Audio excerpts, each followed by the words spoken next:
चला बाळांनो, आज बनवूया रव्याच्या पापड्या. आहे ना 2 वाट्या रवा रात्रभर भिजून घेतलाय.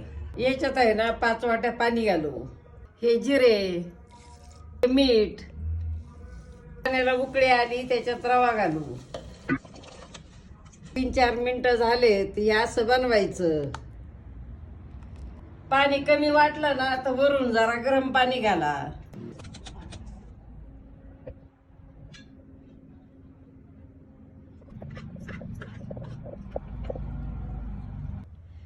हे पहा आपल्या रव्याच्या पापड्या छान वाळल्यात. हे जवळपास आहेत ना 80 पापड्या झाल्यात आपल्या तयार.